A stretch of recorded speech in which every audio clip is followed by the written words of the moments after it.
Mon ami ici que vous voyez, il a gagné à la DV Loterie. Et après, il est parti à l'ambassade. On lui a dit que pas de visa. Il dit, mais comment? Moi, je vais gagner à la DV. Mon nom est ici. Ma femme est là. Mes enfants sont là. Pourquoi vous me refusez d'aller aux États-Unis? L'ambassade lui dit, non. Toi, tu ne peux pas aller. Il dit, mais comment si tous les gens gagnent et partent? Pourquoi seulement moi, je ne peux pas, excusez-moi, partir? Alors, les gens de l'ambassade lui ont appelé pour lui dire, oh, regarde, tu as gagné à la DV Loterie. C'est bien. Tu as été sélectionné, c'est bien. Mais si nous refusons que tu parles, c'est parce que, regarde les informations que tu avais données. Mes amis, tu sais quoi? Tu sais quoi? Parce que dans cette vidéo, je vais te dire les choses que toi, tu peux éviter pour ne pas être dans la même situation que mon ami là. Les messieurs, on se connaissait avec lui depuis 2015, non, 2014, comme ça, depuis longtemps. Mon ami, si tu habites dans un pays comme ça, là, depuis que tu es né, tu fais que souffrir dans ces pays-là. Depuis que tu es né, tu fais que souffrir dans ces pays-là. Tu es fort, tu travailles, mais rien ne marche dans ces pays-là, mon ami. Tu es obligé même de rester dans ces pays-là. Il faut quitter. Parfois, il faut quitter la chose avant que la chose te quitte. Hein. Tu es toujours là, tu fais que forcer la vie, forcer. Non, je vais réussir, je vais faire ceci. Déjà 40 ans déjà. Tu ne réussis pas toujours. Oh, il faut faire ceci, il faut sacrifier, il faut devenir comme ça, là, il faut devenir double, tout ça là. Et tu fais que vivre là-bas. Ça ne va pas, tu changes les pays. Il y a des opportunités. Il y a beaucoup de jeunes comme nous ici, on se débrouille pas mal. Hein. Il y a beaucoup d'opportunités. Quitte les pays. Pas chercher d'autres choses. Et tu n'es pas obligé de rester là-bas. Alors, si tu veux quitter les pays, chercher d'autres opportunités, nous, on peut t'aider. Tu n'as même pas besoin de payer de l'argent. Tu n'as pas besoin de l'argent. Nous, on va payer tout pour toi. Dès que tu arrives, tu vas rembourser. Quand il a joué la DV. C'était pas moi qui avais joué pour lui. Il m'a dit, il a joué. J'ai dit, oh, ok, bien. Je lui avais dit, bon, c'est comme ça, viens, on va un peu faire les choses pour chercher d'autres visas en attendant. Il a dit, non, moi, je ne fais pas les choses des visas. Je suis sûr avec la DV Loterie. Je dis, ok. Et le gars a été sélectionné. J'ai dit, ah, bravo, il m'a appelé ce jour-là en vidéo. Je causais avec lui, tout ça là. Il était très joyeux. Jusque là, ça va. Et il me dit, non, je pars à l'ambassade, tout ça. Je dis, oh, viens, on va faire les choses. Bon, il me dit, non, oui, mais il y a aussi mon frère qui est là-bas. C'est lui qui va nous recevoir. C'est lui qui a dit. J'ai dit, oh, ici aux États-Unis, les choses des familles là, c'est bien pour causer, manger, sortir, parler les choses, les histoires de la famille, critiquer un peu les gens, chuchoter, tout ça là, un peu du comme ça va. Mais pour les choses de vie comme ça là, de ta vie, ici les gens n'ont pas du temps. Ils sont toujours au travail. Les choses là, ça demande du temps, ça demande de la concentration. Il y a les gens qui les font. Paye même $600. Il me dit non, je n'ai pas l'argent. Parce que le plus, je dis, paye même $600. On va bien faire les choses. Réunir tous les preuves. Remplir tous les formulaires, tout ça. Oh non. Quand je lui appelle, il me décroche pas au téléphone. Tu sais, non? Les Africains sont comme ça. Et après quelques mois, il m'appela pour me dire, LKB, tu sais, maintenant, je ne sais pas quoi faire. Je dis, faire quoi? Tu es déjà aux États-Unis. Tu ne m'as même pas dit, non, je ne suis pas encore. Je dis, mais comment ça? Il dit, non, on était parti à l'ambassade. On a rempli le formulaire, tout ça là. On m'a refusé les visas parce que j'avais fait les erreurs là-bas à l'intérieur. Et l'histoire ici, ce n'est pas seulement une seule personne. Hein. J'ai même 20 personnes ou 15 personnes comme ça là, qui ont le même cas. Quand il jouait, il avait dit qu'il était marié et puis il n'était pas marié. Mais la plupart des cas ici, ce sont des enfants, les noms qui n'étaient pas bien écrits, les dates de naissance des enfants, tout ça là. Et tas de choses. Tas de choses. Il a encore joué la DV Loterie cette année, il a échoué.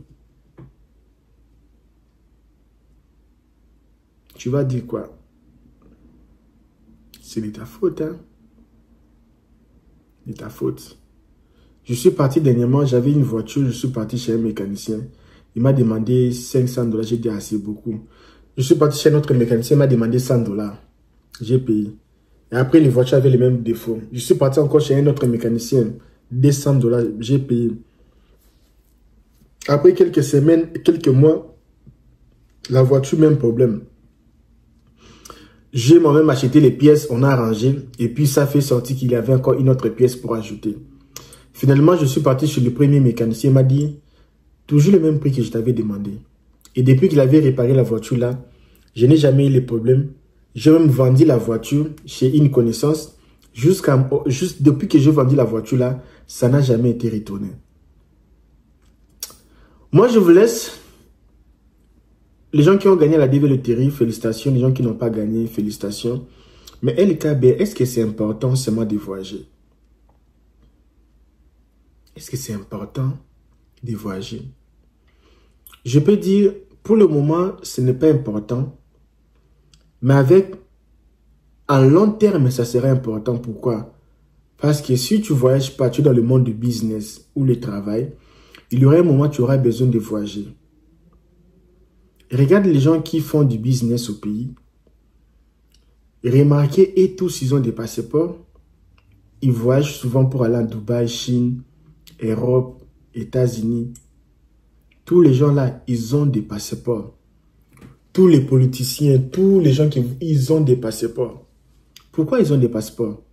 C'est pour être free. Partir là où la personne veut partir. Tu auras toujours besoin de voyager à un moment de ta vie, tu auras toujours besoin de voyager. Mais d'autres personnes préfèrent maintenant parce que la façon que les pays là, ce n'est que les promesses. À la télé, on nous montre seulement de belles choses à la télé. Non, ils sont en train de construire projets, trop de promesses.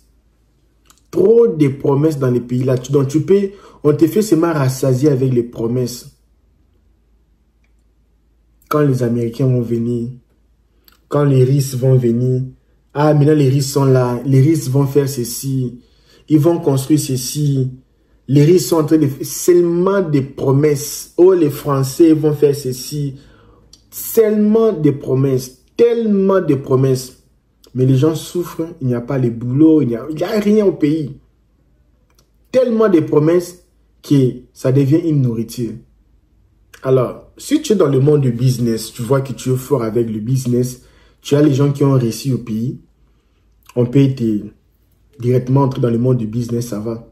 Mais si tu vois que tu viens d'une famille, nulle part, tout ça, personne n'a réussi, donc vous vous débrouillez, c'est le moment, si tu es jeune, je pense que tu peux tenter ta chance. Si tu vois que ça ne tient pas, tu peux toujours revenir au pays, parce que les pays toujours là, les pays ne vont pas fuir, mais du moins l'expérience, il y aura les temps comme ça, il n'y aura plus moyen. Rester au pays, tu peux aussi rester, mais moi je vois souvent les gens qui ont l'argent, c'est que moi je vois les gens qui ont vraiment l'argent au pays. Dès que leurs enfants finissent le bac, ils envoient leurs enfants aux États-Unis, en Europe, les gens qui ont l'argent. Même s'ils vont revenir après, mais ils vont revenir avec l'intelligence. Souvent les pasteurs, ils font ça. Ils envoient leurs enfants aller étudier dans le pays des Blancs, tout ça là. Je vois ça plusieurs fois. Parfois ils restent avec quelques enfants, mais la plupart des enfants voyagent d'abord. Pour venir maintenant dominer sur les autres. Ils savent, pour dominer, il faut avoir l'intelligence, la sagesse. Alors, moi, je pense que c'est important. Parce que réussir au pays, ce n'est pas aussi facile, c'est difficile. Il faut aussi avoir la chance. Il faut aussi avoir la chance de réussir au pays. Parce que là-bas, tout le monde ne réussit pas. Ok, moi, je vous laisse.